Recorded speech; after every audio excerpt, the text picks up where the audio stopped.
Bismillahirrahmanirrahim. Assalamualaikum warahmatullahi wabarakatuh. Alhamdulillahirrabbilalamin. Selamat pagi anak kelas 5 yang soleh dan solehah. Insya Allah hari ini kita belajar pendidikan agama Islam. Nah, untuk hari ini Selasa tanggal 19 Januari 2021 kita akan belajar menulis surat Al-Ma'un serta artinya dan kandungan surat Al-Ma'un yang kalian baca pada hari Selasa kemarin. Insya Allah ya Nana, sebelum kita belajar kita berdoa dulu. A'udzubillahi minasyaitonirrajim. Bismillahirrahmanirrahim. Raditu billahi rabba wa bil islami dina wa bi Muhammadin nabiyya wa rasula. Rabbi zidni ilman warzuqni fahman. Amin. Baik, kalian lanjutkan surat Al-Fatihah, Al-Ikhlas, Al-Falaq, An-Nas. Kemudian disambung dengan sholat duha, baru kita akan belajar PAI. Baik anak-anak, insya Allah nih surat Al-Ma'unnya ya, setelah kalian kemarin voice note ya. Nah, ini adalah surat Al-Ma'un beserta artinya yang akan menjadi tugas kalian untuk menulis per ayat, artinya per ayat, seperti yang ibu bacakan. Bismillahirrahmanirrahim. Dengan menyebut nama Allah yang Maha Pengasih lagi Maha Penyayang. Ara'aital ladzi yukadzibu biddin. Tahukah kamu orang yang mendustakan agama? Fadzalikal ladzi yad'ul yatim. Itulah orang yang menghardik anak yatim. Wala yahuddu ala ta'amil miskin. Dan tidak menganjurkan memberi makan orang miskin. Fawailul lil musallin. Maka celakalah bagi orang-orang yang salat. Allazina hum salatihim sahun, yaitu orang-orang yang lalai dari salatnya. Allazina hum yura'un, orang-orang yang berbuat riya. Wa yamna'unal ma'un, dan enggan menolong dengan barang berguna. Nah, ini adalah nanti tugas kalian ditulis per ayat ya. Nah, insyaallah. Nah, ini kandungan surat Al-Ma'un. Apa yang kalian baca itu tentang apa? Nah, ini kandungannya ya. Orang yang mendustakan agama itu mempunyai ciri dalam Al-Quran surat Al-Ma'un. Yang pertama adalah orang yang menghardik anak yatim. Anak yatim itu nggak punya ayah ya. Apa itu menghardik? Menghardik membentak atau menyakiti fisik atau perasaannya. Misalnya membentak, kamu dimarahin, menyakiti fisik, mencubit, memukul, menendang, menyiksa, maupun perasaannya, menyakiti perasaannya, misalnya mengatakan kepada mereka, hei anak yatim, hei kamu jelek. Nah, itu nggak boleh ya. Yang kedua yaitu orang yang tidak menganjurkan memberi orang miskin, orang yang celaka, yaitu orang yang lalai dari sholatnya. Dia suka sholat tapi lalai-lalai, melambat-lambat waktunya, menanti-nanti ya.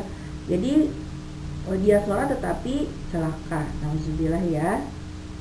Yang kedua itu berbuat riya. Apa itu riya? Mempertontonkan amal perbuatan baiknya kepada orang lain. Ingin dilihat dia itu baik hati, ingin dilihat dia itu sudah suka beramal, dia itu suka sedekah, itu diperlihatkan, dia itu suka ibadah, diperlihatkan kepada orang lain.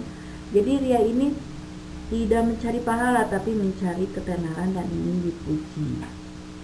Yang C itu orang yang enggan menolong dengan memberikan bantuan barang berguna. Jadi dia itu enggan untuk menolong sesama ya. Maka itu termasuk orang yang celaka. Mudah-mudahan kita terhindar ya dari sifat-sifat apa yang terkandung dalam Al-Ma'un ini, kita hindari. Nah, ini sikap terpuji yang diambil dari surat Al-Ma'un yang harus kita tiru, yang harus kita amalkan dalam kehidupan sehari-hari. Yang ke-1 itu kita harus mencintai dan menyayangi anak yatim. Coba di antara teman-teman kalian yang ayahnya sudah meninggal, maka tugas kita itu mencintai dan menyayangi kepadanya ya.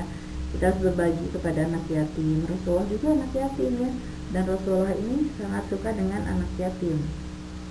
Yang kedua, menyayangi dan memberi makan orang-orang yang miskin. Kita dalam hati kita ini harus ada rasa peduli kepada sesama ya, saling berbagi ya.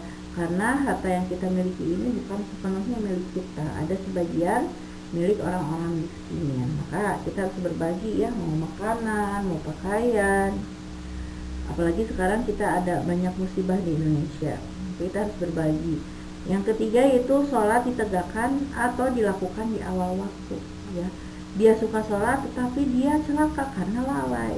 Bagaimana kita sholat kita ini dijadikan sebagai senjata kita, karena sholat ini adalah kunci surga, sholat adalah tiang agama, sholat adalah pertanyaan bukan nakir kelak kita di dalam kubur. Maka bagaimana kita sholat di awal waktu, mempunyai wudhu dulu sebelum azan dikumandangkan, 5 menit sebelum adzan dikumandangkan kita harus siap-siap sudah punya wudhu ya. Jadi orang yang dihadir Allah itu orang yang sudah sholat menunggu sholat waktu berikutnya ya. Yang keempat, menghindari perbuatan ria. Apa itu ria? Ria itu mempertontonkan amal perbuatan baiknya, ditontonkan. Dia suka sholat, dia suka puasa, dia suka pernah haji, itu dipertontonkan kepada orang lain, kepada makhluk, bukan untuk mencari keridhaan Allah. Maka kita harus hindari ya, karena ini ria ini adalah penyakit hati manusia ya. Kalau kita tampakkan hatinya, kalau kita berbuat ria, maka hati itu akan busuk ya, sehingga malaikat itu tak mau menghampiri karena saking busuknya ya. Yang kelima, hendaklah kita memberi bantuan kepada orang yang membutuhkan. Kalau ada teman kita atau siapapun yang membutuhkannya, selagi kita mampu untuk membantunya, maka kita harus membantunya. Nah, ini adalah sikap terpuji yang harus kita tiru dalam kehidupan sehari-hari. Nah, baik anak-anak, itu yang tadi disampaikan materi tentang surat Al-Ma'un. Sekarang ayo berlatih tugas kalian di rumah ya. Yang pertama adalah menulis surat Al-Ma'un beserta isinya yang tadi sudah Ibu terangkan, ditulisnya per ayat ya, dengan rapi ya. Nah, kalau sudah selesai difotokan, dijapri ke nomor Ibu, jangan di grup ya, dijapri saja. Kemudian yang kedua itu mengisi penilaian online melalui Google Form. Jadi nanti setelah mengerjakan menulisnya, yaitu Ibu akan men-share alamat ulangan online-nya. Insyaallah itu ya anak-anak untuk hari ini. Alhamdulillahirabbil. Semoga apa yang kita dengar ini adalah bekal kita di akhirat ya, dan diamalkan dalam kehidupan sehari-hari. Insyaallah anak-anak kita ucap alhamdulillahirabbil alamin. Subhanakallahumma wa bihamdika asyhadu an la ilaha illa anta astaghfiruka wa atubu ilaik. Assalamualaikum warahmatullahi wabarakatuh.